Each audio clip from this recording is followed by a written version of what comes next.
Greetings, and according to the release of information, we are looking at the personal correspondence of Pontius Pilate, the procurator of the Roman government on the province of Judea during a very important time in history. We are looking at his private letters, and this is part 2. Lot of interesting stuff in here. If you like this, if you've enjoyed it, please hit the subscribe, the notify, comment, share, and come back visit us. So we are looking at part 2 of the private correspondence of Pontius Pilate. Most of these are going to the Senator Seneca. I do not have the responses at this time from Seneca. Part 2. This is the first mention of Yochanan the Immerser, by the way. Caesarea, I thank you for your letters, and especially your zeal in defending my interests against Pomponius Rufus. I warned him long ago that his new house, if built to that height, would interfere with my rights of light. The sly rascal has waited long enough to carry out his plans. Let him discover in the courts, my friend, how staunch a champion and how eloquent a counsel I possess in you. I heard last week that an itinerant preacher had turned up in the hill country south of Jerusalem. His name is Yochanan. It has appeared that he is causing a certain amount of excitement, and might cause more. I sent Joseph to Jerusalem on a mission of inquiry. I have given him authority, if he thinks it necessary, to seek out personally the source of the ferment and report what it amounts to. It may be nothing, but I ought to know. Caesarea, I have heard from Joseph. He says that the matter may be serious, and after gathering such information as it is available in Jerusalem, he has gone off into the mountains to hear for himself what the preacher Yochanan is saying.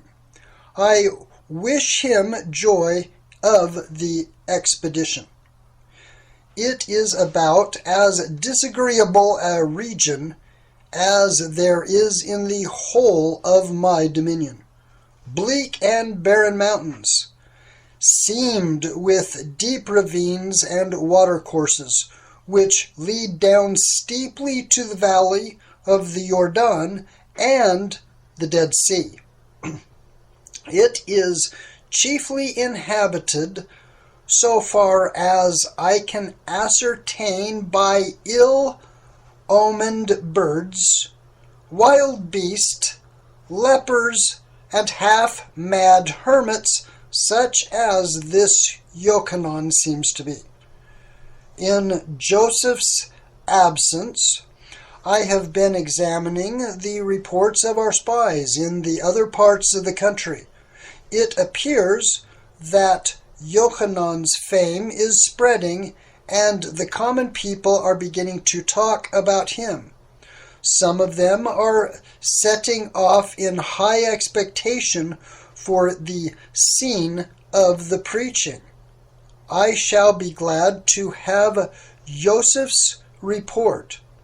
This is my first experience of this sort of agitation, and I shall deal firmly with it. One more word about Pomponius. Spare no expense. What is important is not so much that my rights of light should be protected as that Pomponius should be shown to be a rascal.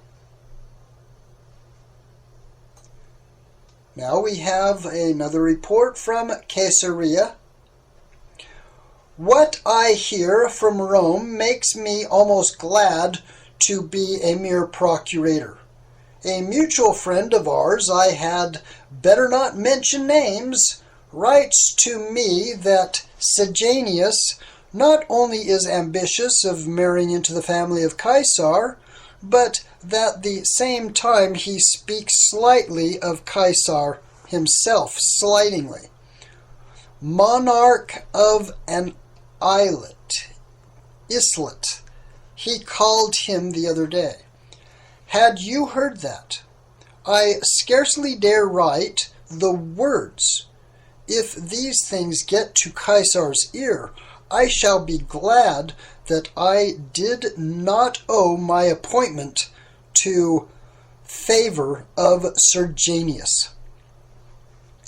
Joseph is back at last, and I have been in consultation with him and Alexander. He had some difficult tracking the preacher down. He had to go up hill and down dale in all sorts of weather, and was regarded with an unfriendly eye by the Jews who were also on the road. There are many of them on the road, too, most of them from Judea, but a good many from Antipas territory on the other side of the Jordan, and some from Samaria and even Galilee. When he did discover Yochanan, the fellow moves from village to village all the time. Do you know what that John would have be leaving the country, my territory, and crossing over the Jordan to that of Antipas? I don't know whether I shall give him the chance. This may be of a serious matter.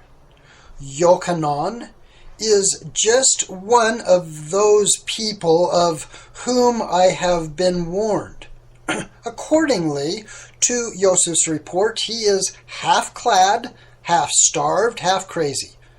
But that does not matter to the Jews.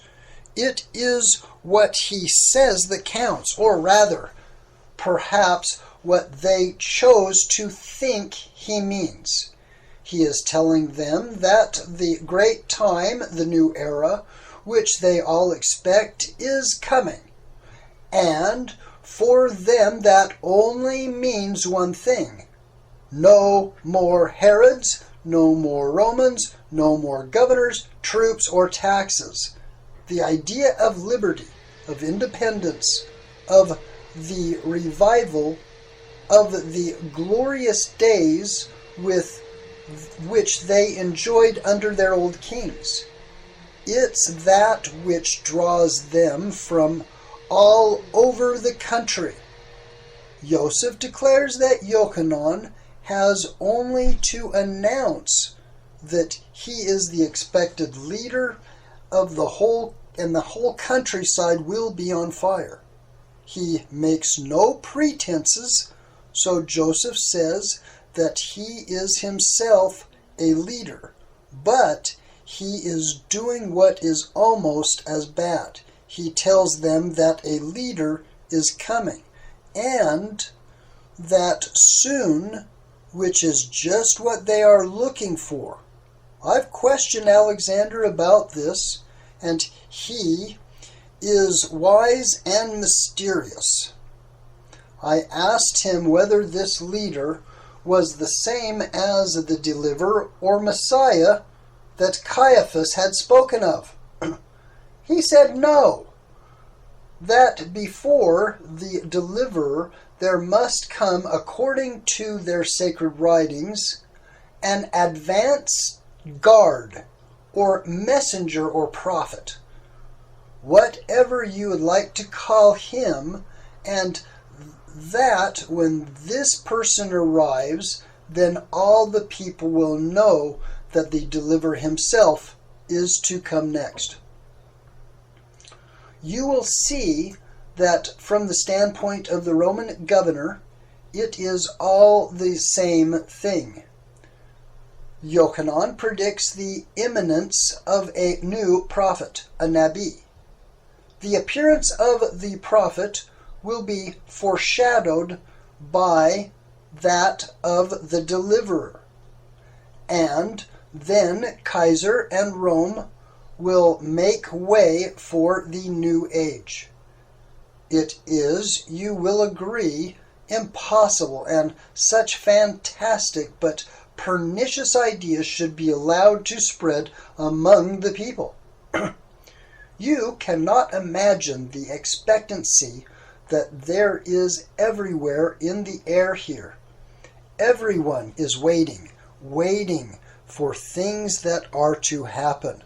I have the conviction that the best place for people like Yochanan is in prison, and that there were, I purposely shortly to put him there.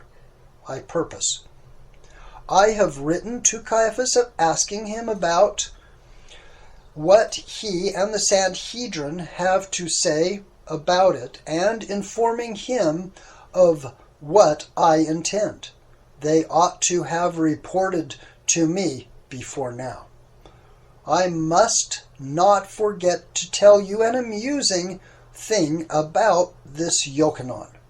He is telling the Jews that in order to make themselves worthy of the great days that are coming, they must humble themselves for the wicked lives they have led. This tickles me, as it would do you if you knew the Jews. Most of them do not relish the part of the doctrine at all. In their own opinions, they have nothing to be humble about, nor ever had. The new age is all very well, but its business is to set the Jews above all other people. Humiliation is proper to the Greek, Romans, and such like. I would like to know what my friend Ananias thinks about humbling himself at the bidding of the ragged preacher escaped out of a cave. But I know already. The priests are used to the like of this Yochanan. Where is the whole sect of fanatics of his breed in the country? The good many of them in the very region that he comes from, who live severe lives, and despite the easygoing priesthood at Jerusalem, Ananias and Caiaphas would give him short shrift, I am sure, especially if he showed signs of becoming really popular.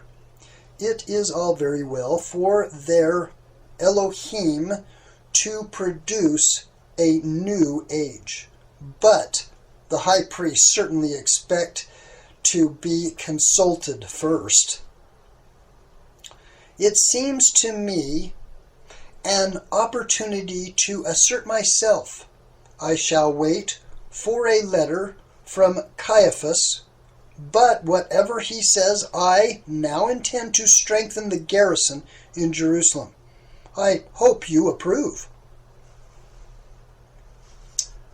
We have a letter coming from Caesarea, and topic, the images of Caesar.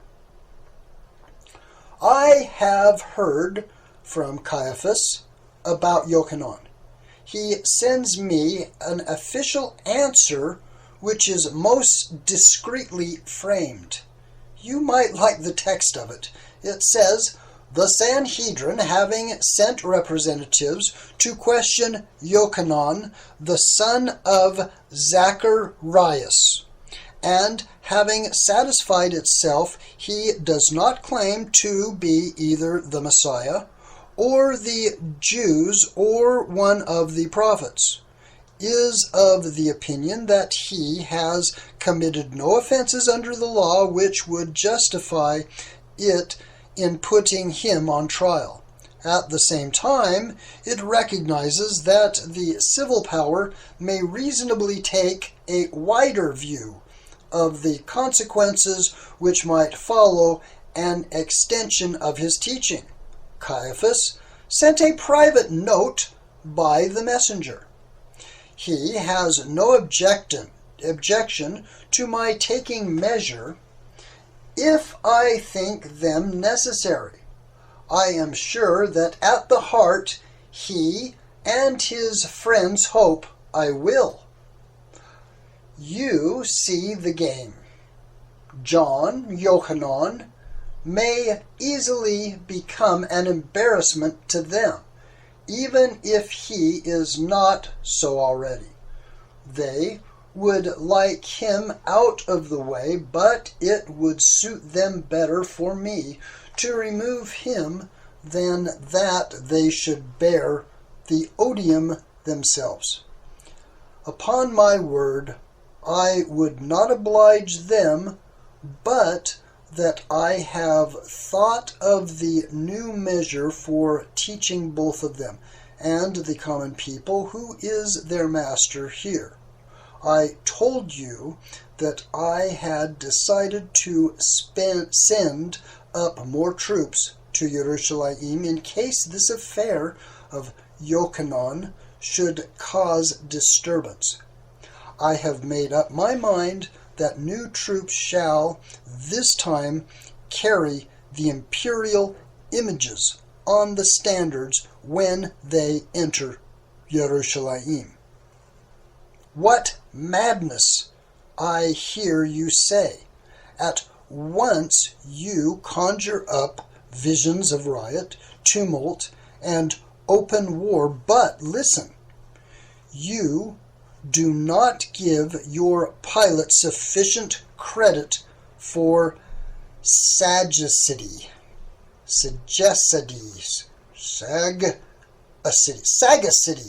Anyway, continuing.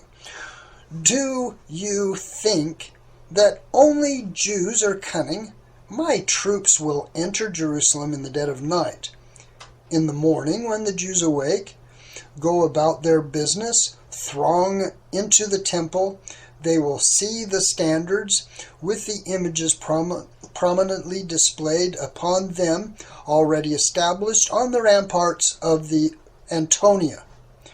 They will storm the Antonia, you say. Tell that to the Marines, but if they did attempt it, what a story I should have to send to Rome. The tiresome, treacherous Jews making a direct attack upon Caesar's image and the standards of the legion after I had so far respected their scruples as to send the troops in under cover in the dark. What would our patronic Roman mob say to that story? Why, I should be the hero for a day and have the Syrian legion placed at my disposal. But do not fear. When Jerusalem hears that the talker Yochanan is to be arrested and sees the Roman eagle in its midst, it will think twice before openly resisting. Caiaphas will be shocked at my imprudence, but it is time they understood that they are part of the Roman state. I have given Marcius his order. I am sending you some Syrian pottery. I hope your slaves are more careful this time. I have told mine that the next one who damages a valuable vase or statue will figure at the games, and not as a spectator. From Caesarea, the Romans' burden. Command me, my friend Seneca, for a good Roman. I, too, am carrying the blessings of Italy to benighted East. I have brought 2 surveyors, one from Alexandria and one from Antioch. I have instructed them to present plans to me for remaking certain roads, for constructing baths at Samaria, and for leading a good supply of water to Jerusalem from the springs south of the city. I shall get no thanks for this, but where or when does the Roman receive gratitude for the benefits which he brings to the eastern peoples?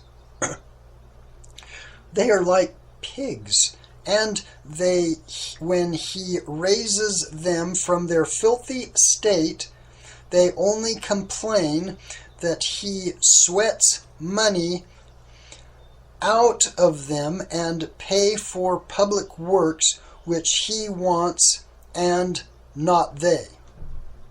Was it not Kaiser Augustus, or was it the great Julius, who called this the Romans' burden, which, whatever his inclination, he cannot avoid? Would you believe that at Samaria there are no baths, although our offices, both military and civil, go up there in the hot weather for their health? As to the roads, I propose to reconstruct that which runs along the coast and the 2 which run into Jerusalem from the north and the east. Our troops will move much more quickly, and so, of course, will trade and the pilgrim traffic, which will help my revenues. As the water supply, it will be a pure benefaction to Jerusalem, for which they ought to set me up a statue. Yet I don't know. The only question that interests them is at all of this is, who is to pay for it? How in the world they survive at all under present conditions at the time of their great festivals, I cannot understand.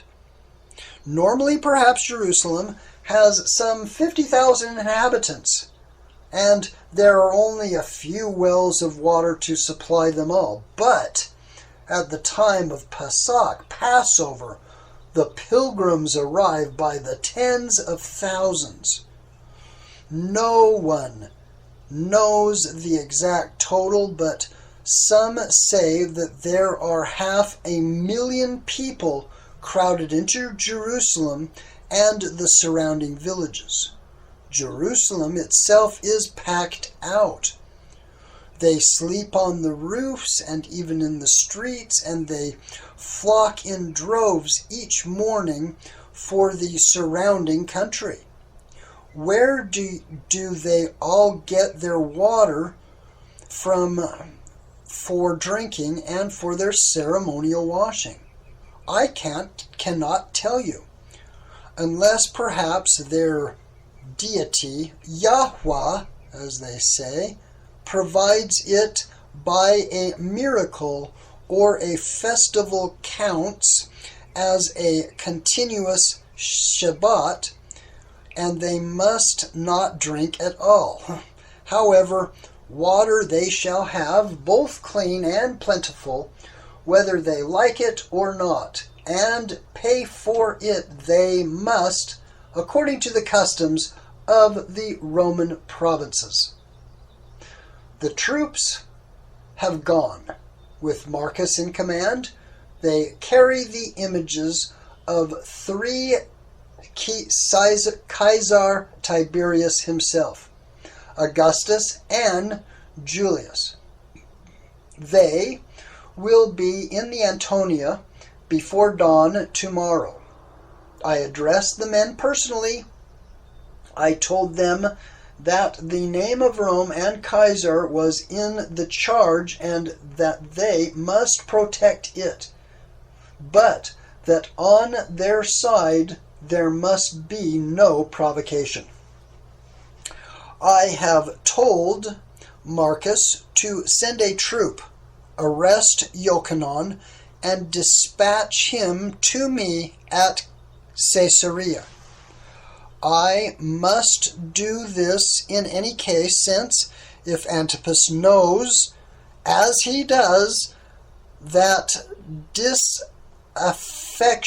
is being stirred up on my side of the border, he will make the most of it. From Caesarea, reporting on the conflict with the Jews. Now I have news for you. I have had the most exciting week of my life. Truly, I have put the fat in the fire. Jerusalem is in an uproar. The hubbub spread throughout the country, and here in Caesarea I am beset by a multitude of angry Jews. Okay, at the first, all went well. The troops reached the Antonia while it was still dark, and the standards were erected on the battlements. They could be seen from some parts of the temple. I must tell you that with the earliest dawn, the priests began their preparations for the morning sacrifice, and soon the crowd of worshippers assembled. A good custom, since it makes the people get up early. It was barely daylight when someone discovered the images on the standard poles. They have the eyes of hawks where we are concerned. At once there was an outcry. Some of them rushed to the Antonia, others to the priests, others back into the town to spread the news. Caiaphas was round at the Antonia in no time and begged Marcus at any rate to remove the standards from the public view. Marcus politely said no and referred him to me. Caiaphas said he would have to take a strong line. He had already summoned the Sanhedrin. They would complain not only to me but to Rome, and would tell the people so, but that he was doubtful whether the mob could be restrained from the actual attack upon the citadel. Marcus did not budge, and Caiaphas was at his wits' end what to do. Meanwhile, all Jerusalem gathered in the temple and round the Antonia. They threatened not only us, but the Sanhedrin as well. Many of them carried clubs and stones, and when Caiaphas emerged from the offices of the Sanhedrin to address them, they menaced him violently, accusing the Sanhedrin of having brought this insult on their religion by its tolerance of us, and demanding that it should be once secure its removal. Caiaphas replied that the Sanhedrin would do its utmost, but there must be no violence. They would at once send a powerful deputation to me at Caesarea, and if I did not yield, they would forthwith appeal to Caesar and ask for my removal. He added that if any of the crowd chose to accompany the deputation, they could do so. They could help to prove to me how deeply moved they were by this act of sacrilege. But they would only do serious injury to their region and their country by an uproar in Jerusalem. Caiaphas is a shrewd man. He provided them with an order for their anger and himself with the means, as he hoped, of intimidating me. Taking him at his word, they have come to Caesarea. Yes, my dear Seneca, they left their work and their religion and set off to walk, thousands and thousands of them, to me at Caesarea. They came not only from Jerusalem, but from hundreds of towns and villages everywhere. As the news spread, they set off for Caesarea. When I heard what was happening, I went up on the roof of the palace. This was 4 days ago, and the roads were black with them as far as the eye could see. The roads were black with them. They were marching steadily like men with a purpose, a people to do in Rome when they are going to the games. All ages were there, from graybeards down to boys. Their most learned rabbis came, each with a following of pupils and admirers. A crowd of priests from the temple escorted the deputation, which was led by Caiaphas and Ananias. Then a deputation entered the palace. There was a tremendous scene of enthusiasm among them. The rest of the population looks on sourly. With a little more provocation, there would be a massacre. Okay, so I rather enjoyed the conversation with the priests. Caiaphas was dignified. Ananias, truculent, and his son Eleazar, formerly high priest, noisy. But one and all, they are anxious to get out of the hole. They are afraid of the mob, and still more afraid of their enemies in Jerusalem, who are busy undermining their positions, calling them pro-Romans, abettors of idolatry, the crime of crimes in the eyes of a good Jew, traitors, and the like. You can readily imagine the arguments on the other side. No procurator had ever done such a thing before. Kaiser would disapprove of it. Kaiser had not always been considerate. Neither I nor Kaiser, especially Kaiser, could desire riot and open revolt, which were to be expected if I did not cancel my order. On my part, the presence of the images was an ordinary sign of Roman authority. It was much less offensive than the daily sacrifice which already they performed to Caesar and to Rome.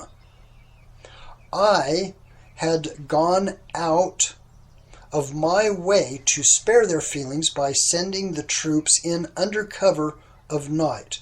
To withdraw the images now would be an unprecedented humiliation of Caesar, and to withdraw them in the face of threats would be a signal proof of weakness. Since this meeting, they have been here several times, both publicly and privately, and at intervals they harangue the crowd.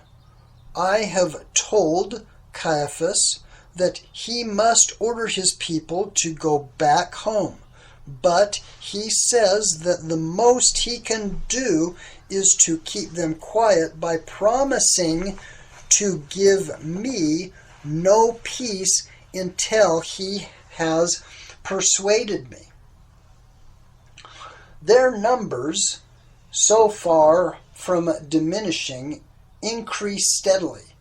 A great many people inform from curiosity, but all kinds of wild fanatics are arriving from distant lands and parts and making violent speeches.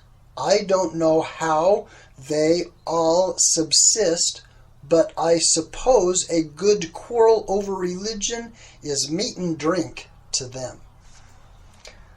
The situation cannot last, but I confess I find a little difficult to deal with. I could disperse them by force, but I do not want bloodshed.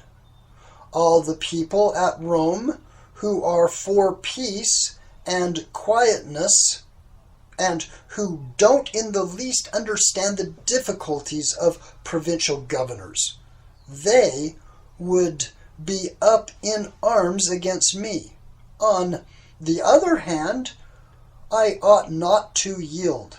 I dearly want to teach these Jews a lesson. Besides, it is really important as a matter of policy to break down their exclusiveness and have made a beginning. So far from Roman rule being genuinely accepted here, there is a slow but steady movement against it, and against the priests who tolerate it.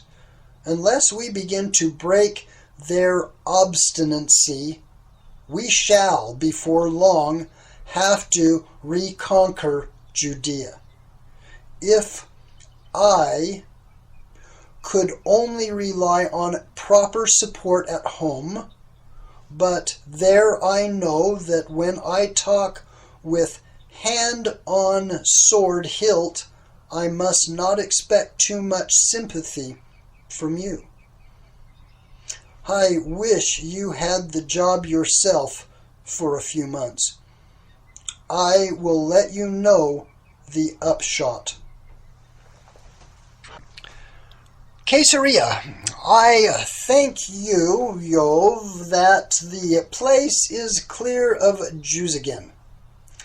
The last of their ragtag and bobtail is disappearing into the mountains, and I write to you, my dear Seneca, in haste to tell you what has happened.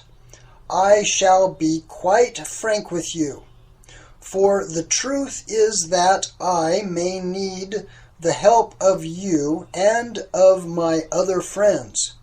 I am glad that Caesar himself is not in Rome, for I cannot conceal from myself that the facts might be misrepresented to him. No, I said I would be frank with you. I should be afraid that the facts might be reported to him truly. After 4 days, the Jews showed no signs of weakening. They stood and sat and slept and said their prayers all round the palace, and in the adjoining streets and the squares. Especially they said their prayers. Marcus wrote to me that everything in Jerusalem was at a standstill and that he was passively besieging in the Antonia.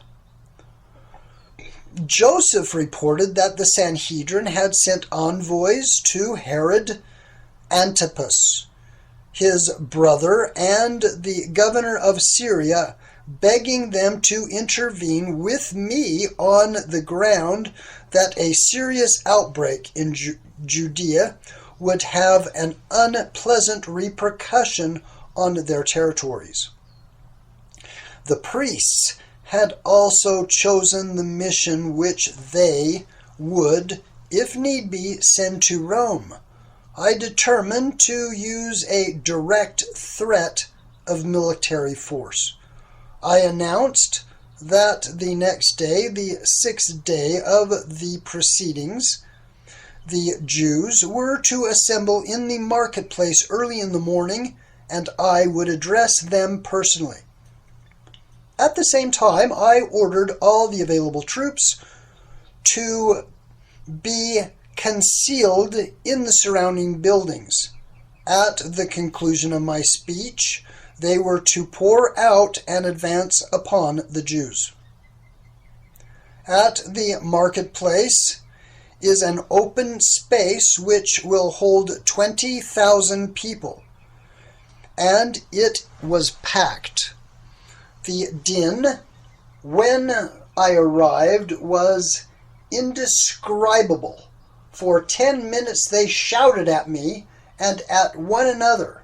They behaved like madmen. I do not know what they were saying. I doubt whether many of them knew themselves. The priests who had made a line to protect me, I believe, in front of the raised platform that I was on, could not obtain silence. At last I rose, gave a signal to my officials, and made as though to leave. That quieted them for a second, and Caiaphas, mounting the platform, told them that the Sanhedrin had asked me to address them personally. This was not true, by the way, and that it was their duty to listen quietly. They became silent for a time. I was polite. I was conciliatory. I told them that Caesar had always been anxious not to interfere with their religion, and that I was no less disposed than any other governors to respect their scruples. But this was not religion. It was purely an administrative act to which they ought not to take exception. They could not expect to be exempt from the symbols of Roman dominion. I might almost say of Roman citizenship, which were common to the whole civilized world. At this, murmurs arose, and I was willing, I said, to consider any reasonable requests that they might make, but first of all, they must return quietly to their homes. Until that, nothing could be done. Or did they desire to enter on a conflict with the power of Rome? I ceased abruptly and gave the signal. Immediately the troops appeared on every side and, with all their weapons ready for immediate use, hemmed in by the crowd. What do you suppose they did? Wisest of the wise men in Rome? Fall into panic, tremble before the Roman sword, seek to escape? They showed no sign of it. Assail the troops, plunged into the conflict with which I threatened them. Not for a moment. At first they were taken aback and made no sound or movement. Then one of their leaders in front of me cried out loudly in Aramaic, and baring his neck to the sword, knelt down before the soldier nearest to him. He had said so I was told, that sooner would they suffer death than yield in a flash. They followed his example. Everywhere, priests and people alike, they did the same thing. They struggled among themselves to get to the front in order to present their necks to the Roman executioner, and behind the lucky one they knelt with bearded necks. Row after row, thousands upon thousands to await their turn.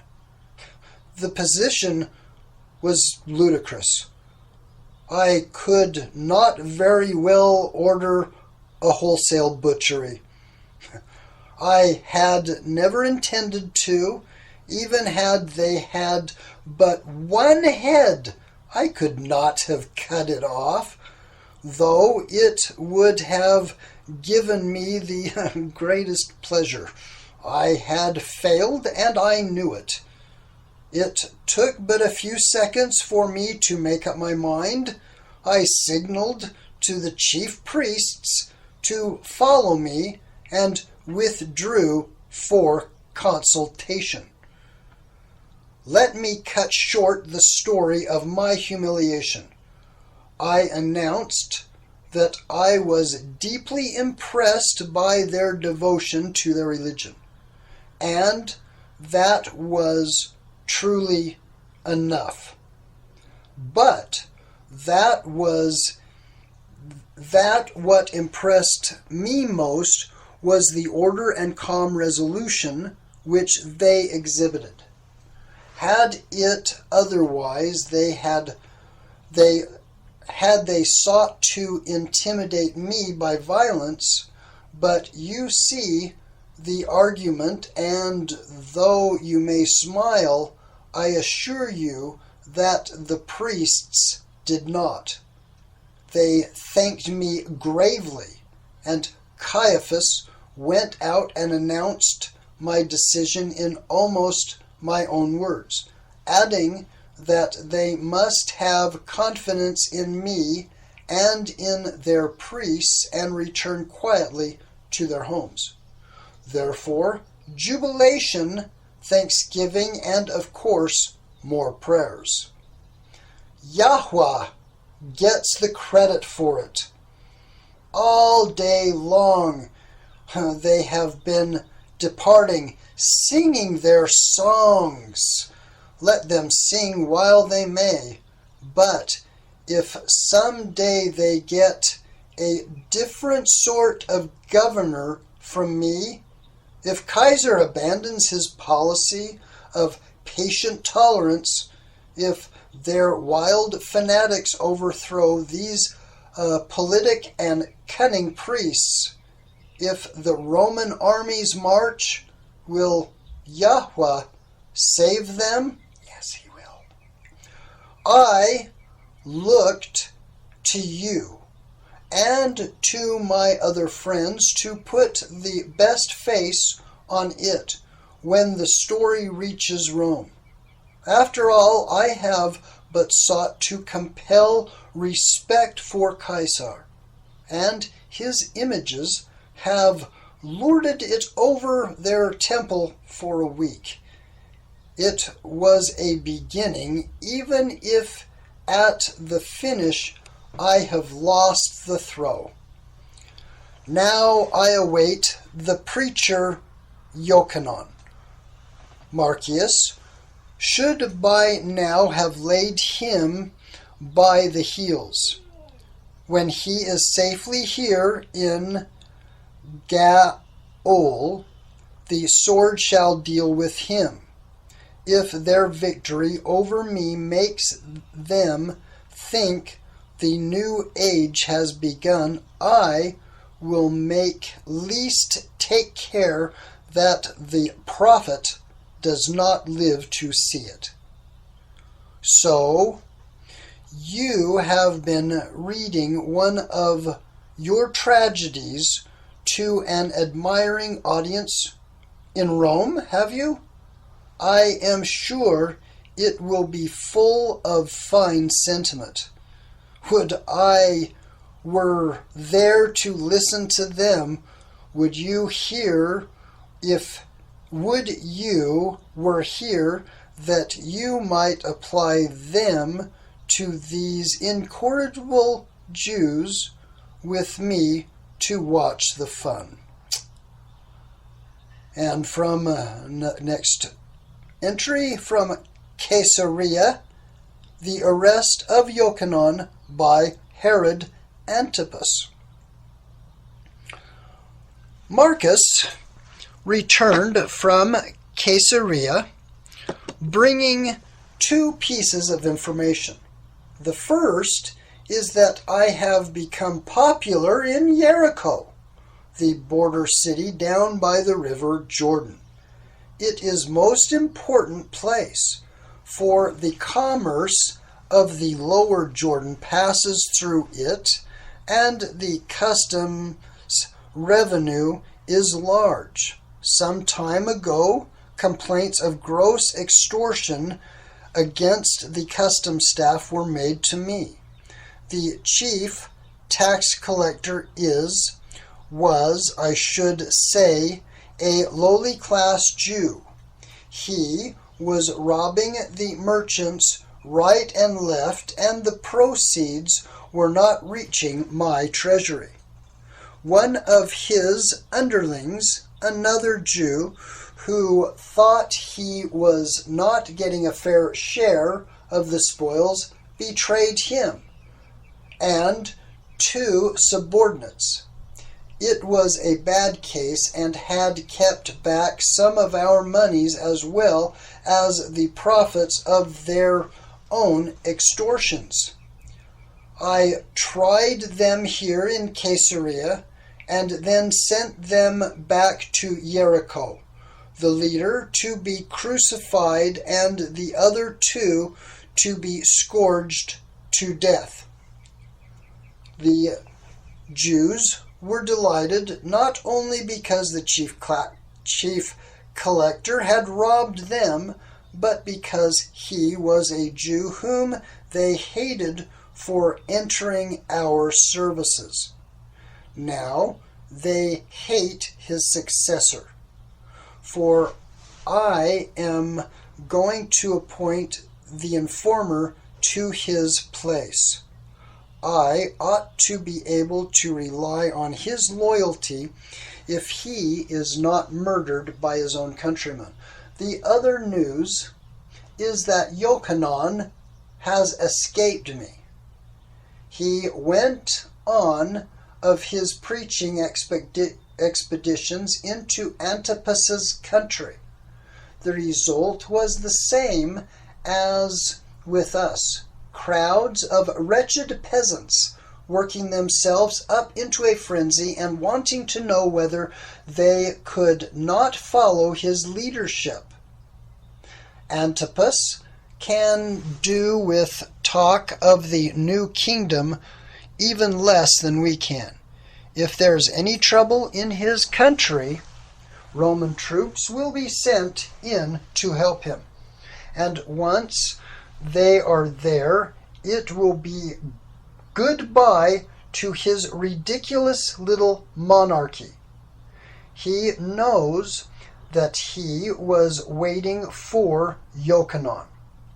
The preacher is safely put away now in a dungeons of Macarius, an unpleasant, gloomy fortress in the hills east of the Dead Sea.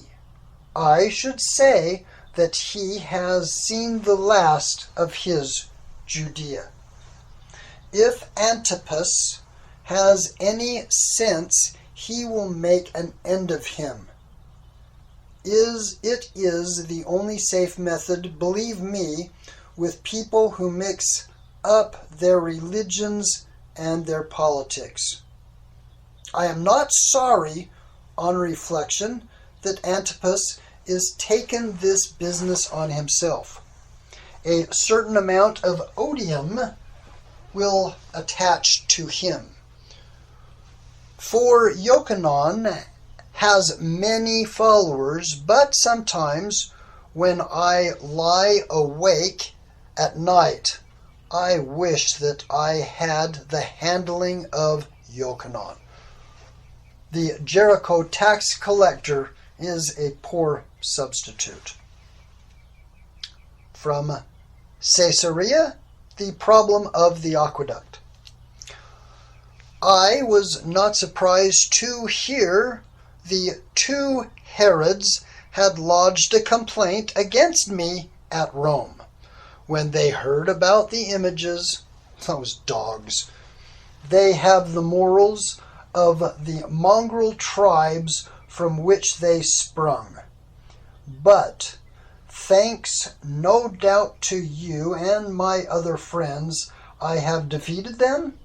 I have received an official letter in Caesar's name, written by one Sejanus freedmen, concerning me for getting out of a difficult situation without bloodshed, and at the same time censoring my action in getting into. The moral is that one must not fail. One should indeed think long before taking action, but then go through despite all opposition. Antipas is too busy with his schemes against me. It is many weeks now since he imprisoned Yochanan, and he has just sent me a letter.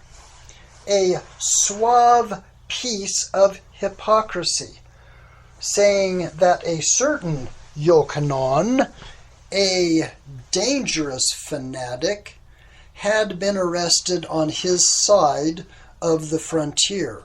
But since the man belonged to my province and had preached dissatisfaction for a considerable time within my border, he presumed that I would wish to deal with him myself, and he was therefore ready to hand him over to me. I have replied that my officers would several times have arrested Yochanan had he not been able to take refuge in Antipas's territory, and that Antipas had therefore better handle the incident that arose on his own ground.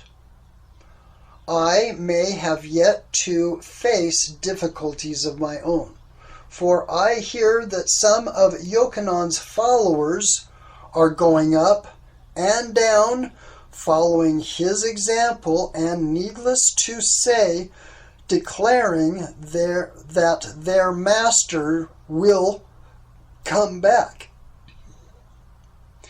It is a relief to turn to the making of the roads and aqueducts.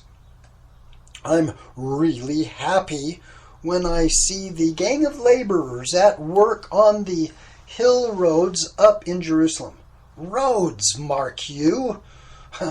My good Seneca, not road, for I am remaking both that which runs up from the coast and that which leads up from the Jordan and Jericho. Why bother, you say? Is that not an extravagance? No, because by those roads the materials come up for my Jerusalem aqueduct. I shall be proud of the aqueduct. I can assure you I shall rely it to perpetuate my name in history. I have spent more time in the hills of South Jerusalem during the last few weeks than I have spent in Caesarea. There are 24 miles of the roughest country imaginable to be subdued, and I ride from point to point watching the men cutting through the hills, breaking up rocks, bridging ravines, laying the foundations for my reservoirs, and I have drawn laborers from all the surrounding regions, from Galilee, Samaria, Transjordan, Idumea, and even from Syria, but comparatively few from Jerusalem, the place which is to benefit. The people of Jerusalem will have nothing to do with us even when we seek to help them.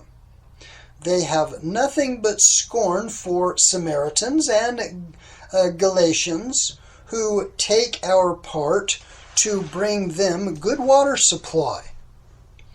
They would sooner go without water, or have it foul, than to take a Roman wage. Let me tell you a story. There is a rabbi at Jerusalem who said that properly there were only two really good Jews in the world, himself and his son. Or perhaps he added, there was but one, himself. I am anxious over the cost of the aqueduct. The men are paid regularly, but large sums will be due to the contractors.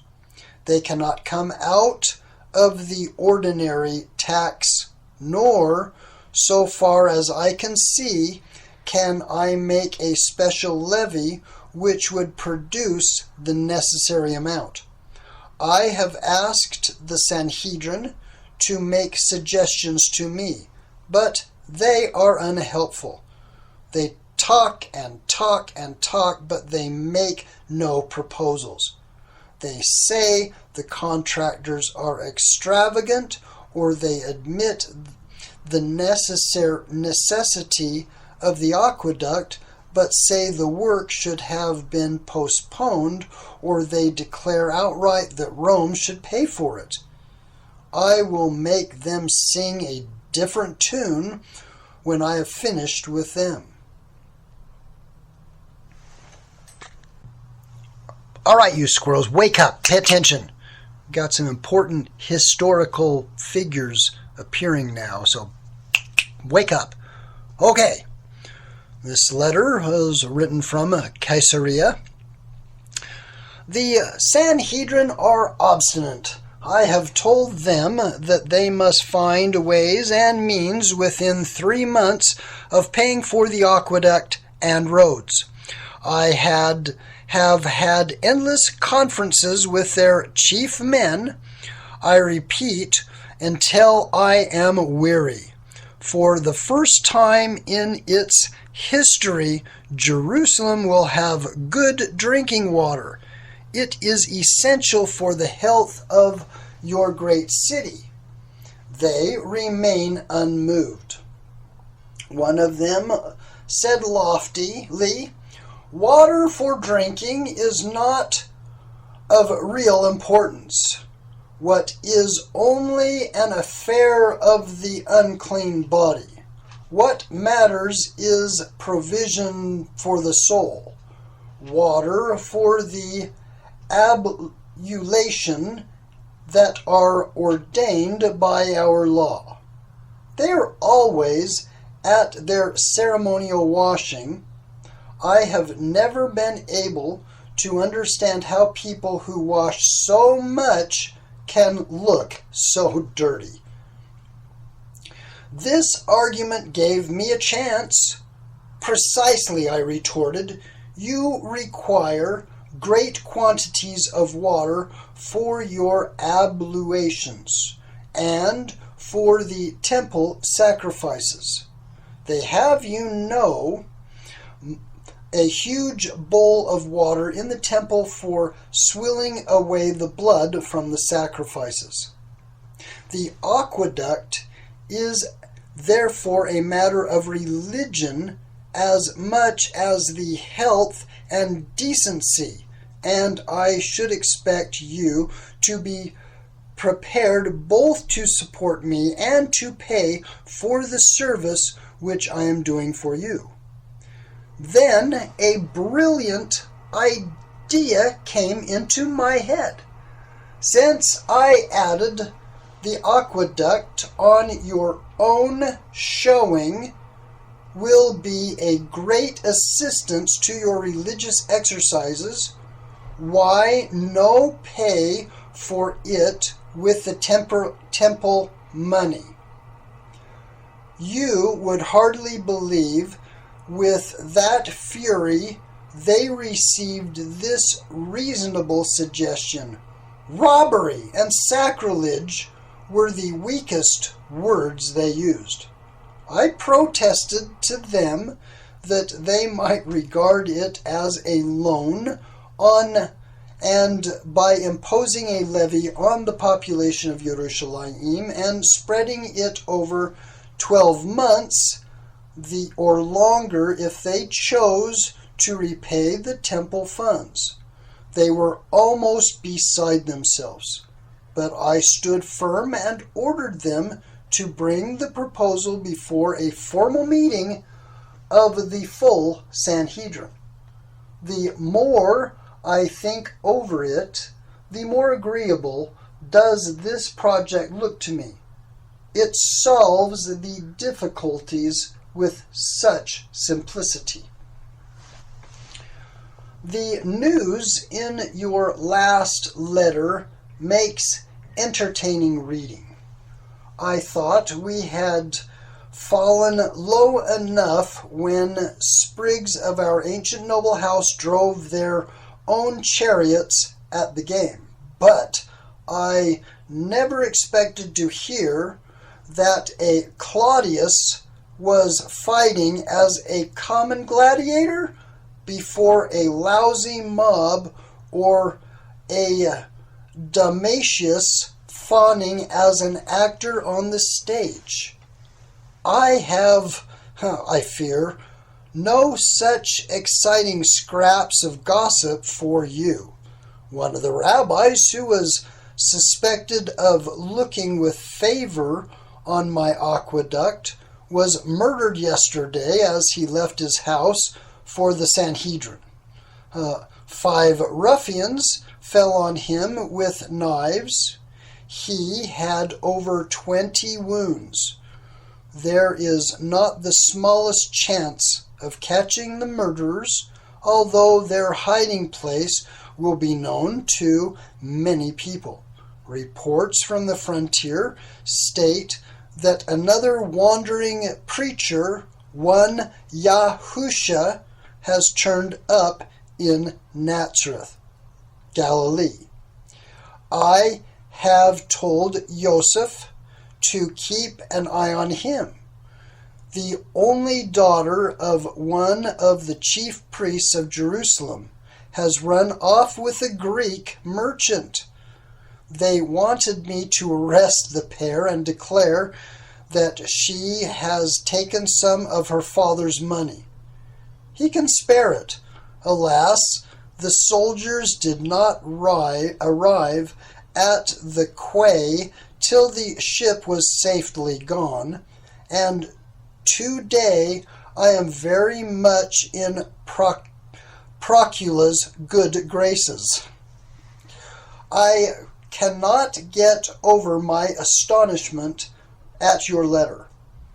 That what will Tiberius Caesar say when he hears that a Claudius has become a gladiator? Side note, the Emperor Tiberius belonged to the Claudian line, which was notorious for its arrogance.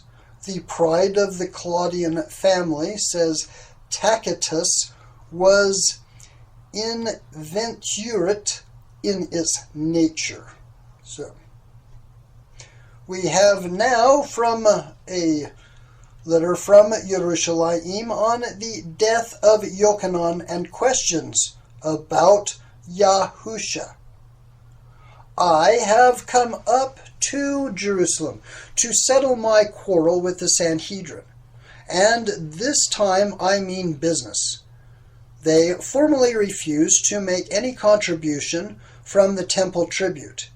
Even for a few months, they have sent me a tiresome screed, arguing that an aqueduct is an imperial affair and that Kaiser's treasury should pay for it. At the most, they will only admit that it should be paid out of the ordinary taxation of the province, and that they say is already heavier than the province can bear. They are insolent enough to assert that the supply of water for the ceremonial oblations demanded by their law has always been sufficient, and that their other needs do not justify so lavish an expenditure. I have informed them that the money must be found without delay, and that I shall, if necessary, take steps to find it for them. I have no patience with their precious laws, which hedges them and us at every turn with minute regulations. Some of it comes from their sacred books, but the most tedious part, so far as I can learn, is of their own creation. Their learned men have spent their lives for generations in devising the most elaborate and ridiculous religious rules. Can you believe that they have whole volumes written about their rules for washing, and that there is a tomb or two devoted solely to the subject of washing before meals? Have you ever heard of the rabbi who died of thirst? He was shut up in a besieged town and had a few spoonfuls of water assigned to him each day. He used it all for ceremonial washing and died in agony of thirst. I would like to put old Ananias to that test. Or do you know the story of the pious mule? It belonged to a priest who would touch no food on which at purchase tithe had not been paid to the temple. For days the mule refused to feed. Was it sick? Was it lame? Was it merely mulish? No, my dear Seneca believes me, they discovered what when its food was bought tithe had not been paid to the temple. It would not break the law. They are all mules in Jerusalem. Oh, by the way, I have not be troubled any more by Yochanan the preacher, son of Zacharias. He is dead. I have received a formal intimation from the governor of the castle of Machaerus.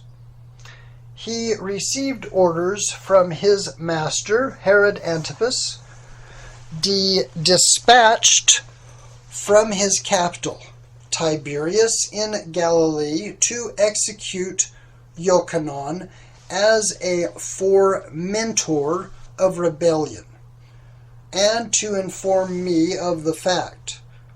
There was, I hear, a special reason for Antipas's action. You remember I told you that another agitator called Yahusha had turned up in Galilee. Alexander, who knows a great deal of what is going on, and tells me because he is jealous of the worthy Joseph says that this Yahusha originally came from Galilee to visit Yochanan. He was actually in Judea when the news spread that John, Yochanan, had been arrested, whereupon he fled to his own country. There he is playing exactly the same game as his master. He is exhorting his fellow countrymen to be humble.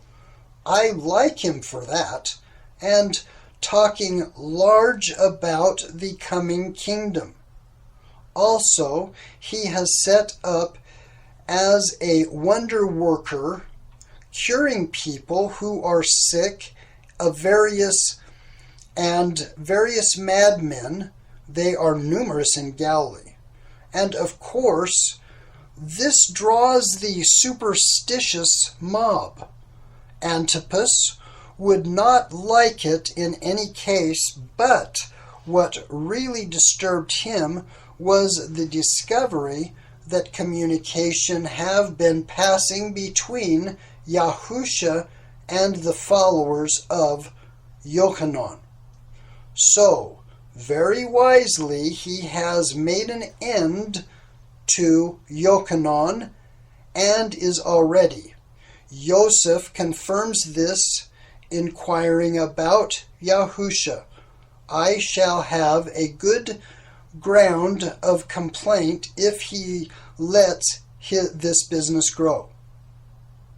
There is one side of this which amuses and delights me. Yahusha is quarreling with the lawyers and the priests. Anything that touches the law or threatens their authority rouses their instant jealousy. Just as I have told the Sanhedrin that I expect them to report to me any agitations that they hear of, so I make it a point to let them know pretty briskly of any negligence I can impute to them. I informed Caiaphas of the reports concerning Yahusha that were reaching me, and told him that since the Sanhedrin claimed authority even in Galilee, he had better see to it. He replied at once with emphasis, saying that from what they had heard of Yahusha, though it was little as yet, they disapproved of him heartily, and that they were sending a deputation of learned men to Galilee to summon him for examination. In himself, the man is a person of no consequence, the son of a common workman. But then, Shimon, one of the rascals who gave trouble some years ago, was a slave, and Athrongs, another mischief maker, was a shepherd. It is the worst of these Jews that rank means nothing to them. They will follow any son of the soil if he can fight well, rob well, or talk well, especially if he work a few wonders with the bargain. And before you know where you are, they will set him up for king. However, with Antipas and the Sanhedrin watching, and with me waiting for him in Judea, it is a poor prospect for Yahusha. In any case, I feel excited about anything at present except my aqueduct. It is a noble work, worthy to rank with that of Herod himself at Caesarea. Can you suggest to me how I am to get the money? My ears are wide open, but wait in patience. I have a secret. I rub my hands over it, but I dare not tell you it even. I hope when I write you next to inform you that I have the money in my hands, for get it I will through the Jews, smart for it. From Yerushalayim, seizure of the temple tribute. 3 days ago, early in the morning, I seized the temple tribute. Not all of it. Admire my moderation. I did not raid the treasury in the temple itself, for that would have meant a pitched battle and casualties which I could not afford. You will excuse my diffidence, I think, when you remember the circumstances of my more fortunate exemplars. Crassus had occupied Yerushalayim with a great army when on his way to Parthia, while Sabinius actually took the temple by storm. Both my pretensions and my methods were more modest. The temple tribute is brought to Jerusalem from the foreign Jewish communities about this time every year. A footnote: in the early spring. From Mitzrayim, Egypt, Asia Minor, and the Euphrates regions are the largest contributors.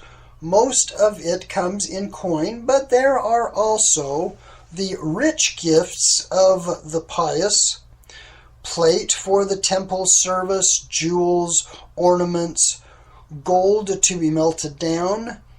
Mitzrayim, Egypt's contribution, alas, reached the temple safely a week ago, but that from Asiatic cities was waiting at Caesarea for an escort, and that was from the Euphrates. It is included a fine bar of solid gold, the gift of Stephan, was under escort a few miles from Yerushalayim. The Jews, I should explain, send guards of their own, but within the province the governor provides a military escort. The chest which had arrived at Caesarea I confiscated without more ado. The Jews could not resist. They went off howling to Jerusalem. I found on arrival that the same fate had befallen the Euphrates caravan. That required some arranging. We doubled the escort on the last night, and when the caravan arrived at the neighborhood of the temple in the early morning, Marcius sallied out from the Antonian with the full cohort and literally ran the whole procession into the citadel. The sight was really comic. Our men enjoyed it thoroughly.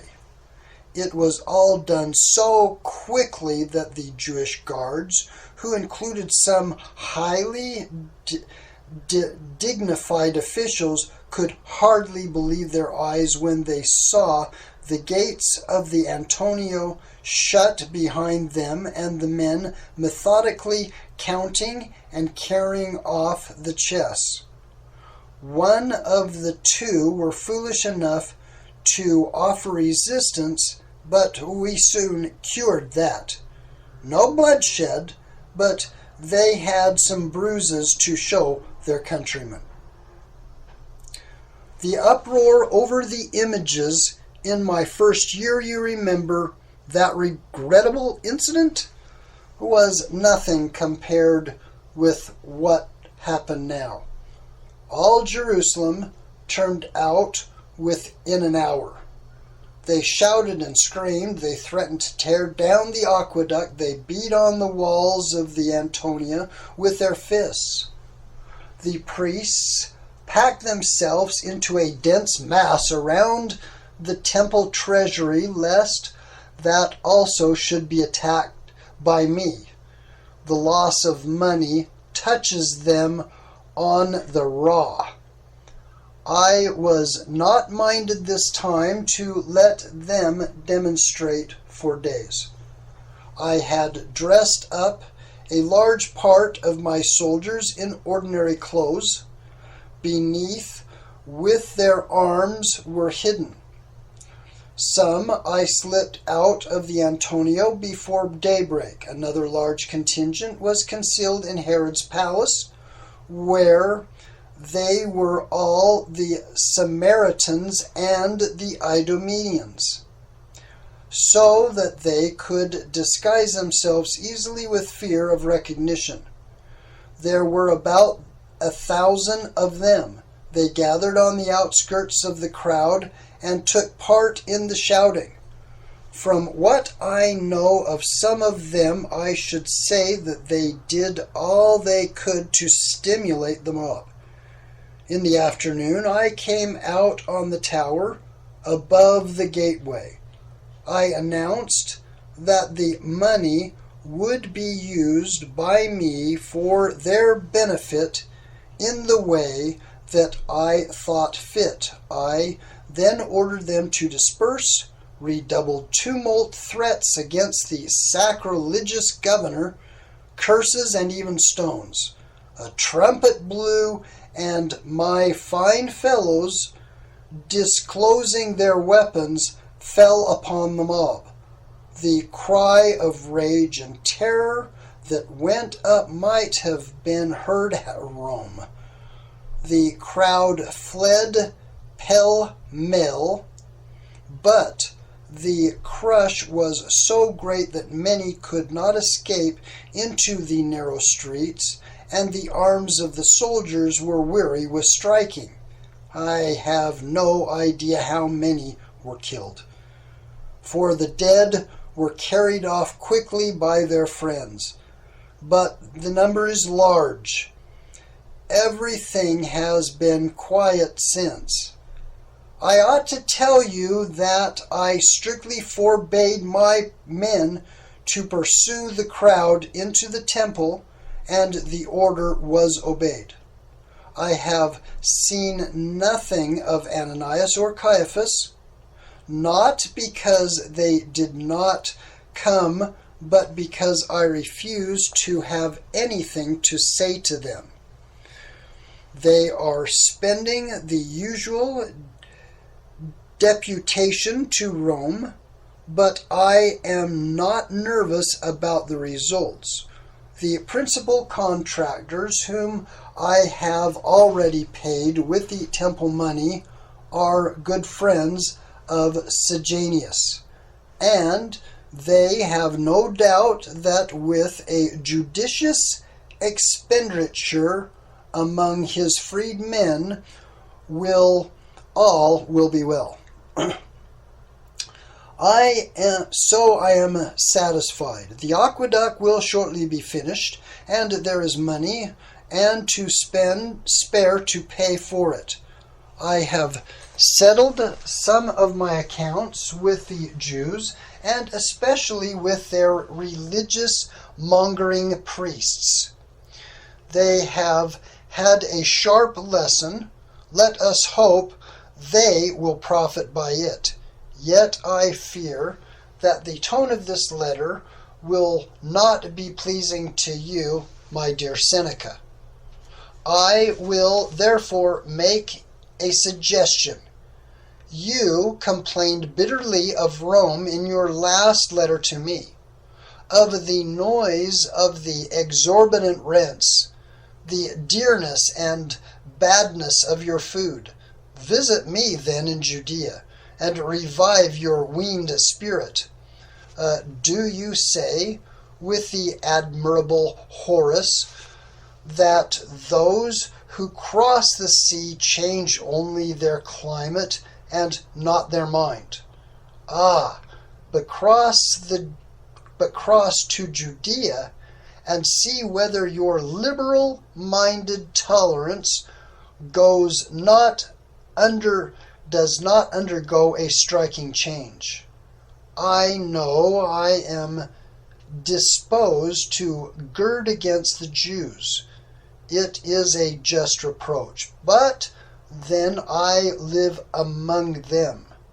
You see, their shops and their synagogues from a safe distance, as you hurry past in the litter to a cause celebre, or a gathering of the wits.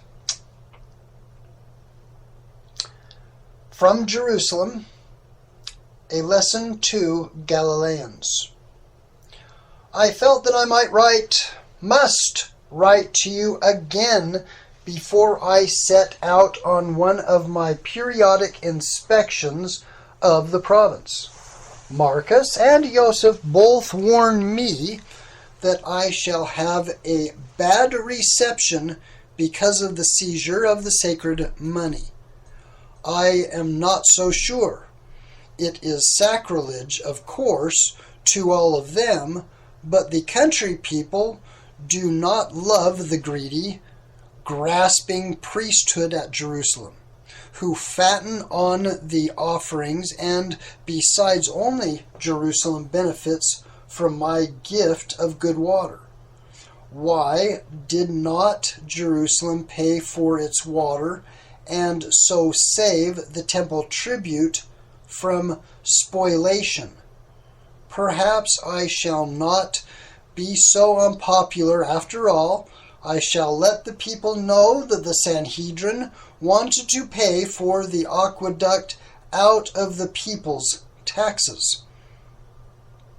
It is a month now since the coup, and which I have received many congratulations from my friends. Except for one serious episode, everybody has been fairly peaceable. I did not weaken in my determination. I forbade all demonstrations, public meetings, and even gatherings in the streets. That put a stop to their street corner oratories. The worst of the offenders were not the priests and the lawyers themselves, but the young know-alls who attend their lectures. A supply with wits that the common people lack. There was one man in particular, a pretentious fellow, a loud-mouthed, logic-chopping Jew from Tarsus, who had much to say when arrested about being a Roman citizen. It turned out that he was released. But I bade the centurion whisper to him not to come into our hands again, since even a Roman citizen might be killed in attempting to escape. There were seditious placards, too, during the first few days, defaming me and Caesar. The city broke out into a perfect rash of them, until we caught a party of 3 at work on the walls of the Antonian in the night. There was something else on the wall of the Antonia besides placards in the morning. As I told you, there was one serious incident. It was produced by a part of Galatians who came up to the temple. These people are never very popular in Jerusalem. They are regarded as mixed race, as a little inferior to the pure Judean Jew, the Yahudi. And so I dare say they are, being so closely to Phoenicians and Greeks and various sorts of Syrians. The Galatians think themselves as good as any Jew alive. They are all the more defiant of us Romans, because they are themselves ruled by a semi-Jew like Antipas, an Idumean. And in any case, a visit to Jerusalem is to them an excursion on which they enter with boisterous high spirits. This party, which arrived a fortnight ago, had heard of my seizure of the temple money, but had not heard that demonstrations were prohibited. When the noisy rabble attacked the Antonia, I sent to warn them, but in vain. They abused us angrily and declared that on entering the temple they would protest against the customary sacrifice to Caesar and to Rome. I had them followed into the outer court of the temple by a troop of soldiers, who fell upon them with swords while they were buying the animals for their own sacrifice. The other Jews looked on. I think this proof that I would not stop short of even entering the temple as made a good impression. The remnant of the Galilean party set off for their own country the same day, and when they spread the news, it should teach their fellow countrymen not to take liberties with me. I have sent a report to Antipas and begged him to restrain his subjects better. I do not like what you tell me about the prevalence of informers at Rome. If a man sides with or against Sejanus, he takes the risk and ought not to complain of the result. But this system is exposing even the most innocent of private spite and vengeance. Surely a Roman ought to be safe from denunciation by his freed man. I pay no attention to anonymous informers here, though they are many of them at work. Those who hate us most are always seeking to ruin the priests and nobles who work with us. But unless the accuser is prepared to stand forward, I do not listen to him. In that I know I shall have your support. For rebellion, no mercy. But our Roman justice must not be used for settling private grudges. Admirable, says Annaeus Seneca, and under which heading comes the appropriation of the sacred temple money.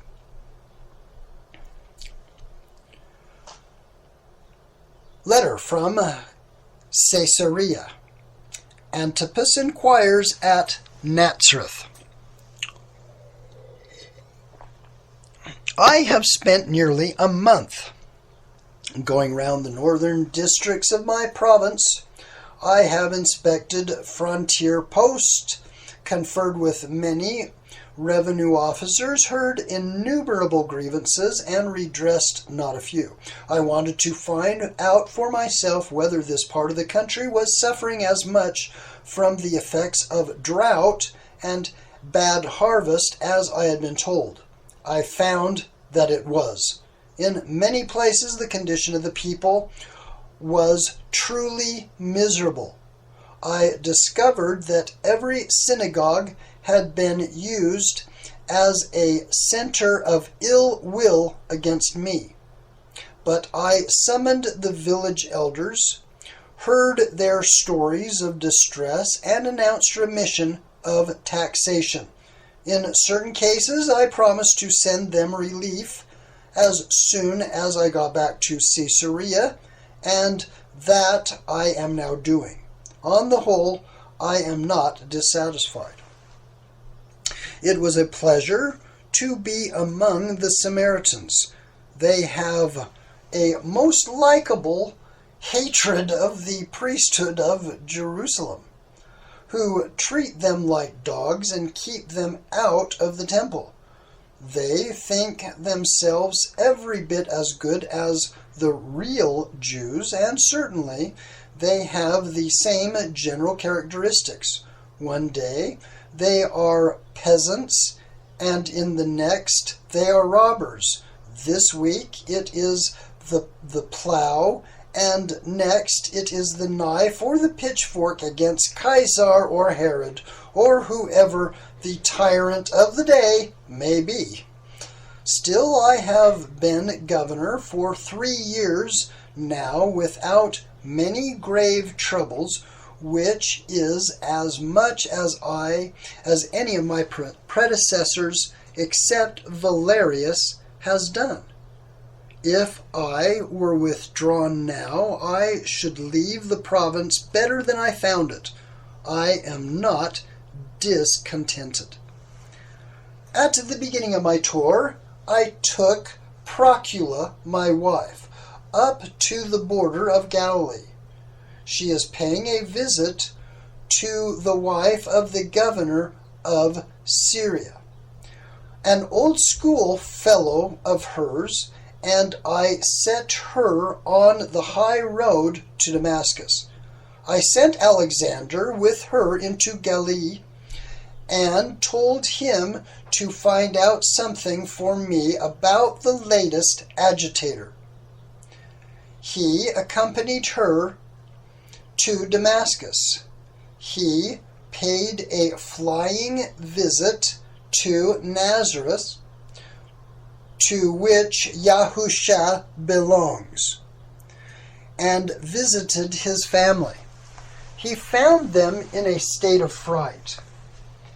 Antipas' agents have been in Nazareth cross-examining them about Yahusha, and they fear that they will be involved in any punishment that befalls him.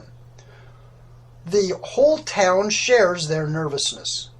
It seems that the family and their friends actually pursued Yahusha, who moves about rapidly from place to place, as all these preachers do, and would like to have carried him off and shut him up and keep him, or rather themselves, out of trouble. They told Antipas's people that Yahusha was not wholly responsible for his actions. He had always been a little queer and caused his family trouble, and they had never been able to control him. Certainly, they cannot now, for he not only repudiates them briskly, but the crowds who follow him increase every day and will not hear a word against him. So the wretched people are panic-stricken. I have written to Caiaphas, pressing to be told whether the Sanhedrin have taken any action. Do you remember the Greek merchant who ran off with a priest's daughter? While I was away, he turned up again in Caesarea alone. He told everyone that the Jewess had left him, but the story goes that he abandoned her somewhere in Africa, and the Jews have sent an account of it to her family in Jerusalem. Like a fool, he persisted in going on his usual round of business in Judea. He even talked of visiting Jerusalem. He was a cheery fellow with a mop of black hair, always making jests and laughing at himself. When warned not to go to Jerusalem, he said that he had turned proselyte, and being converted to Judaism, he would be looked after by YHWH. So he went laughing to Jerusalem, and that is the end of him. He has vanished off the face of the earth. The young woman had several brothers and cousins who were among the strictest of the strict. In Rome, the whole thing would have been a joke. But you soon learn not to smile over such things here. At least you ought to. The Greek would not learn, and now, where is he? From Caesarea, the attempt in Galilee in making Yahusha a king. A budget from you has made me happy. Ships have been delayed by stormy weather, so the several letters have arrived all at once. Before I open them, I think myself important, occupied with weighty affairs of the state, and not inefficient part of Caesar's great machine. But when I read them, I wish that I were again at the center of the world, in the Forum or the Senate House, the theater or Sejanus antechamber, amid the noise and smoke of Rome, where after all a man does live. Here nothing happens, nothing at least that matters. From here nothing can arise. How much, I beg to tell you, will Rome ever know or care about Judea, unless there is a war and comfortable appointments have been found for our noble idlers on the commander's staff? There, I have had my growl. Well, let me see whether, after all, I have any news to repay you for your letters. Procula has seen and heard the Galilean Yahusha. She writes to me that as soon as they had crossed into Galilee and started on the road which runs along the west side of the lake, they began to hear of little else. Alexander the ferret was nothing here or there. He was nosing, collecting information. It seems that all Galilee is agog about Yahusha. Everyone knows of someone who has heard of someone else who has been cured or some disease or other. And the interesting thing to me is that a number of good subjects of Judea are also in Galilee, following the preacher when they would be better employed following their jobs at home. Alexander has arranged, as it happened, for Procula to make a halt at a farmhouse towards the northern end of the lake, and as she went along, but you shall have the story in her own words, as she has sent it to me. So this is her quote. We came suddenly on a crowd of people who were hurrying along the road in front of us, and over the slopes leading down to the sea, and even along the beaches.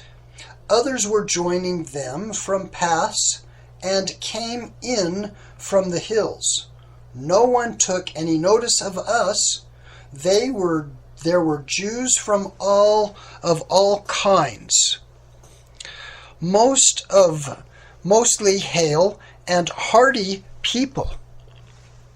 But there were sick and cripples too, who were dragging themselves along and being carried by their friends. The crowd was excited, gesticulating, pointing to the boat that was following the coastline, and shouting to those on board.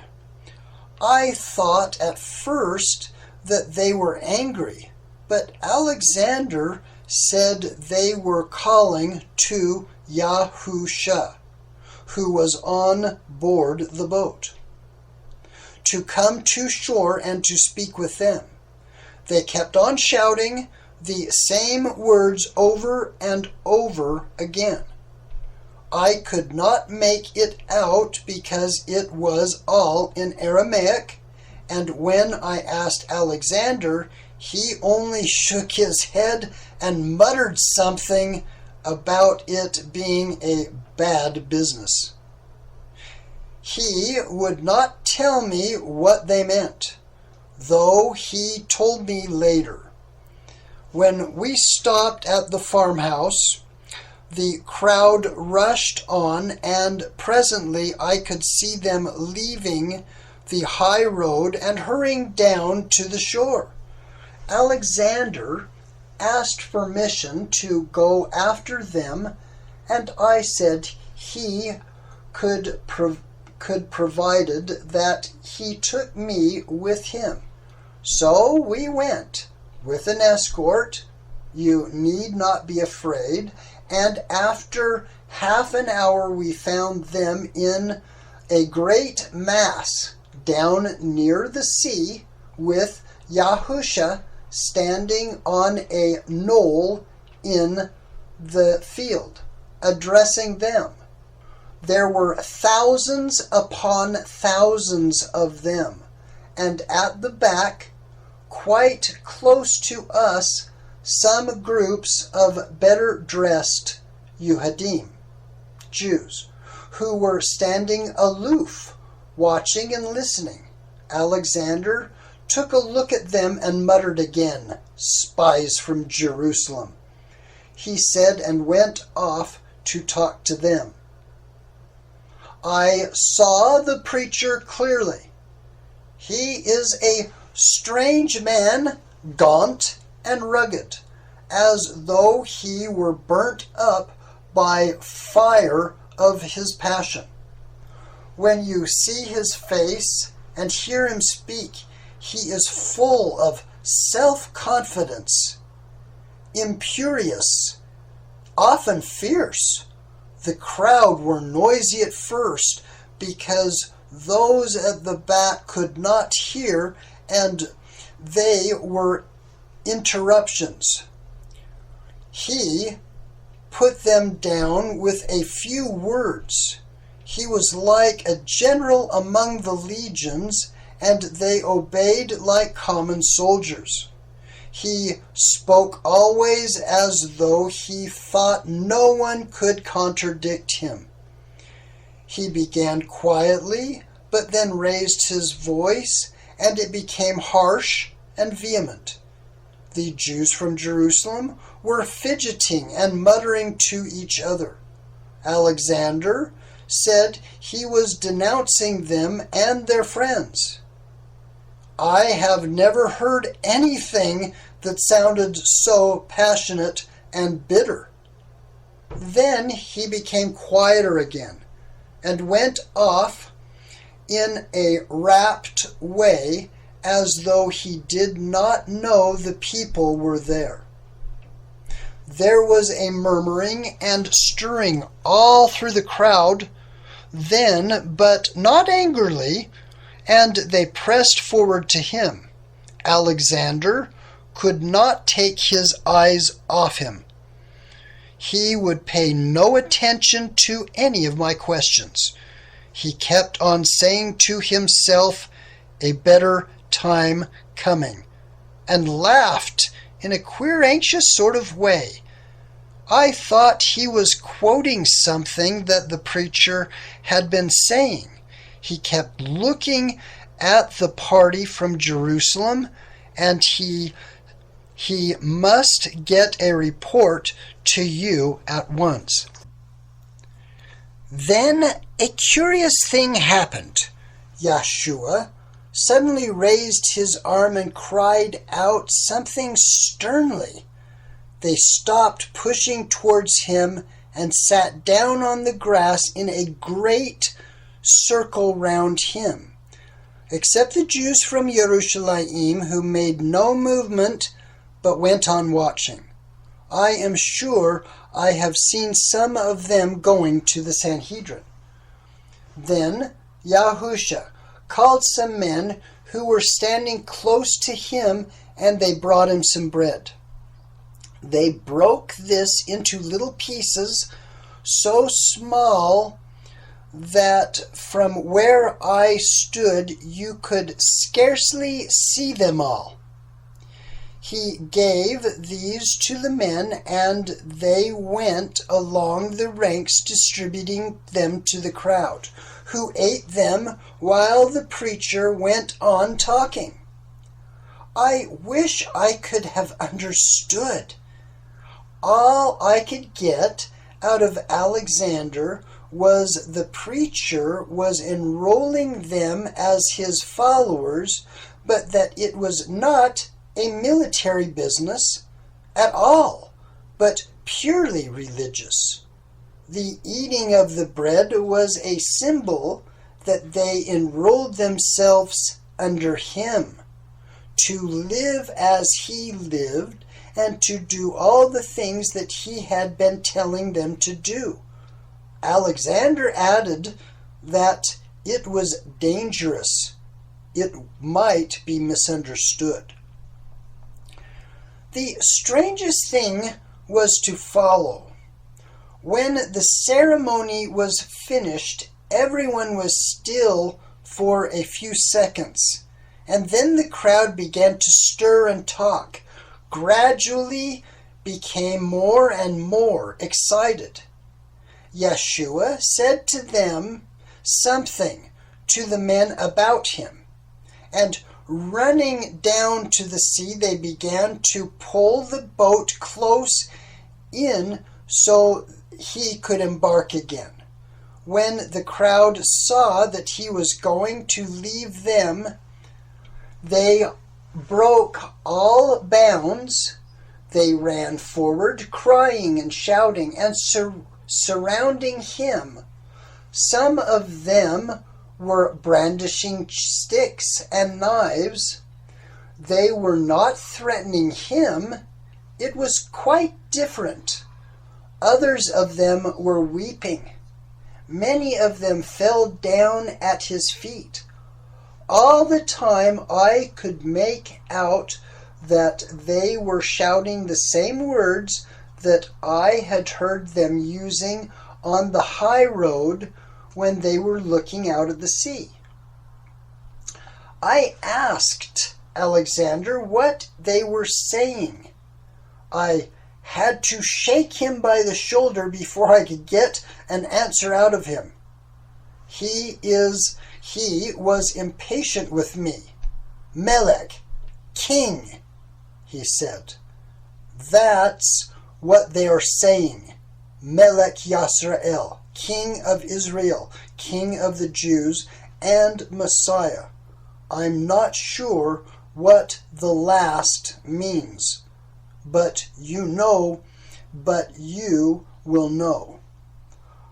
I could see that Yahusha was repelling them. He would not listen to them. He almost drove them back with words and gestures. I am sure he was telling them that they had made a great mistake.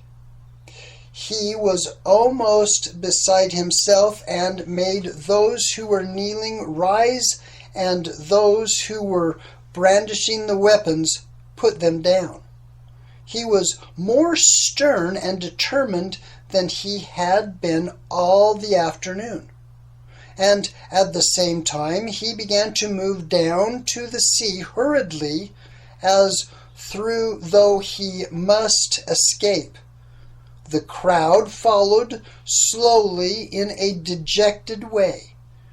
they seem to be disappointed and bewildered.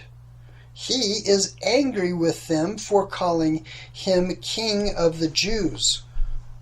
I said to Alexander, "He has caused to be," said Alexander. "He is a dead man from today." There is another incident before Yahusha could get to the boat. The Jews from Jerusalem, who had been watching every moment of the crowd, walked rapidly down the hill and spoke to him. They met each other as enemies. I could see that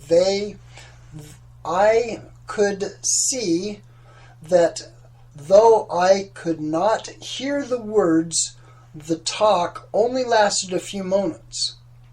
They said something to him, and he looked at them with a face of stone.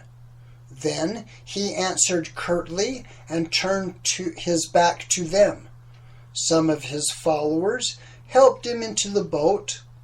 I thought they were puzzled too, and perhaps afraid. He was not afraid himself. He spoke and acted as though he was ready to fight the whole world. Whatever it was that was said to the Jews from Jerusalem, they were pleased about it. They came away whispering and smiling, and when I left, they were going about among the crowd, as busy as bees. I knew they were denouncing Yahusha because they kept on looking out to sea and pointing to the boat. Alexander is now engaged in writing you a report upon the whole affair. King of the Jews, my dear friend, you mark these words. Yes, I know it is only in Galilee, and likely enough I shall not myself be worried. Trust Antipas to look to it. Would you like to hear the report of the sage Alexander? He says. Galilee would rise at a word, but he does not say the word. He puzzles the people even while he attracts them. He has performed strange cures, though everyone has a different story of his own about them, and it is impossible to say how much of it is truth. The gatherings that he addresses have been like clay between his hands. In controversy, no one can stand against him. He is at daggers drawn with the priests, the Cohens, the lawyers of the law, and the Sadducees. He is terrible in his attacks upon them, most fierce and unsparing. He would overthrow the whole system which the priests have imposed upon the Jewish nation, and the priests will never forgive him for it. At the first sign that the people are turning against him, the priests will make an end of him. There are signs that they are about to turn against him now. They have hailed him as the expected deliverer, the new King of the Jews. He refuses the titles. This afternoon, he beat the crowd off almost by force when they acclaimed him. You never saw such a hang-dog look as they had when they drifted away. In his own mind, he is no king or Messiah. In his own mind, he is no king or Messiah. I believe he dreads lest they should insist on treating him as either one or the other. Above all else, the popular ferment has caused by the cures I have found a careful inquiry that on every occasion he has tried to conceal what he has done, and so to prevent the people from hailing him as the deliverer. He seeks to avert the danger that he fears. The war which he wages is against the Sanhedrin and the Judaic law. If he persists, they will surely take his life. Their delegates were on the watch today, and some of them are remaining in Galilee. But I doubt whether they will be under the necessity or have the chance of taking him unless he takes to immediate flight. Herod Antipas will seize him. Antipas can do nothing else after today. I hear that Yahusha has already sailed for the other side of the lake to take refuge in the territory of Herod Philip. If he stays there, Philip will lay hands on him. If he returns to Galilee, he is lost. May I suggest that we would be interesting to have a report from the high priest on his view of the case. You see, then, another popular hero rising to worry me and call himself king? No, you will say, he does not so. It is they who call him king, and what difference, pray, does it make to the procurator? If Yahusha values his life, he will keep out of Judea. If Antipas lets him slip through his fingers, I will not. Only one thing grieves me. He is at daggers drawn with the priests, the lawyers of the law and the law. I could like him for that, but a king in Judea, even one who would not at present be a king, a man imperious, fierce, burnt up by his own passion, the type of man to whom this restless and insurgent people willing gives heed. No, no, that will not do. When he is dead, then they can call him king. By the way, the Greek merchant has been found under a pile of stones in a ravine outside Jerusalem. There was scarcely a whole bone in his body. Apparently, they used clubs. The story is that the Jewish has gone off to Rome with an Egyptian actor. You know how she will end. A letter from Caesarea on the flight of Yahusha into Syria.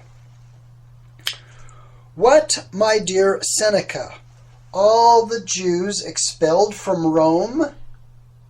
Footnote. Certain Jews had induced Flavia, a Roman lady, converted to Judaism, to make gifts to the temple and had them appropriate the money. The Jewish community was threatened, thereupon expelled from Rome. So that's a little footnote to this. So what, my dear Seneca, all the Jews expelled from Rome? A clean sweep of tailors and milliners and moneylenders and red-nosed comedians? Oh, most desirable of cities! Would that I could be there. Yet it is unjust, as you say, the whole community should be banished because some rascals turn temple gifts to their own private use. Yes, it is unjust. Yet no one will sympathize. It must be their own fault that all over the world no one sympathizes with an ill-treated Jew. No one. That is to say, except my Seneca. A dreadful thought assails me. Where is Caesar going to send them? Pray Yahweh it be not to Judea. Alexander was right. Yahusha of Nazareth has fled. Nothing has been heard of him for weeks. He is not in Galilee. He is not in Philip's territory. He must have gone north into Syria, where no one cares about him. Let me tell you first about Caiaphas. The wily priest has sent me several of his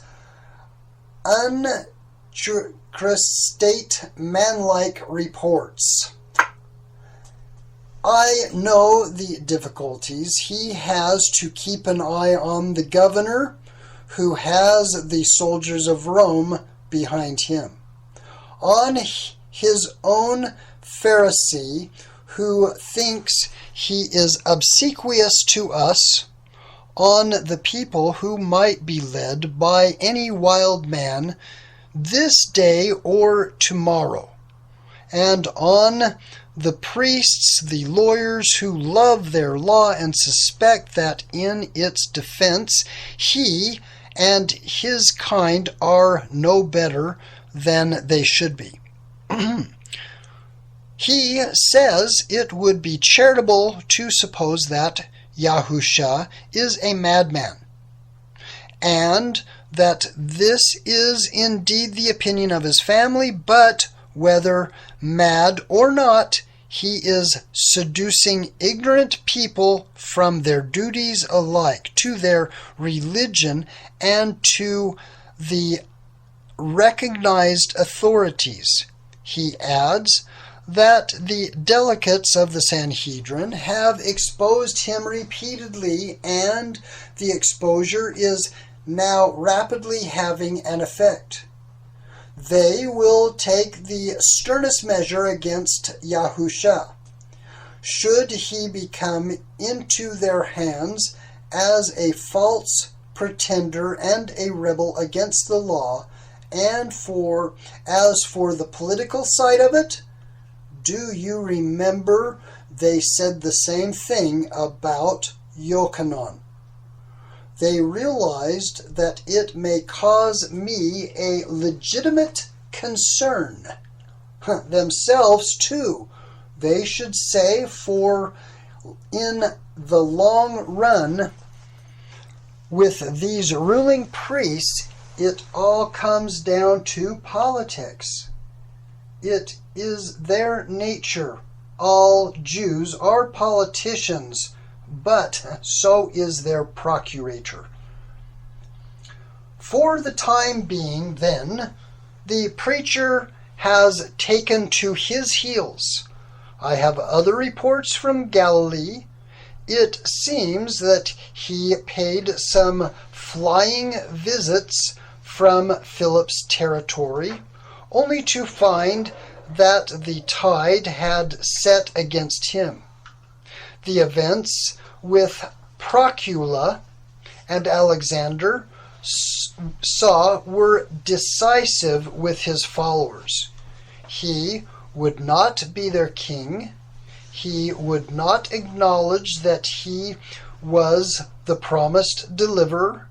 Maybe, as Alexander says, it is no part of his intentions to be one thing or the other.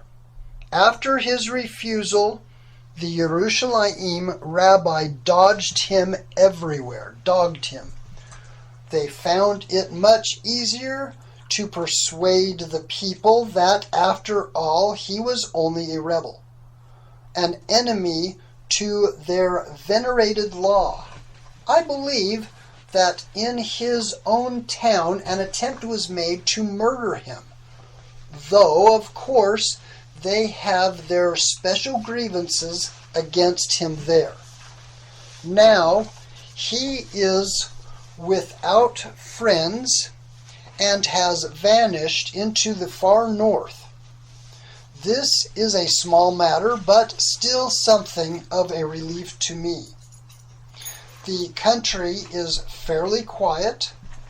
If those Jewish friends of yours don't come from Rome, and I shall have, I suppose, to stop here for some years more.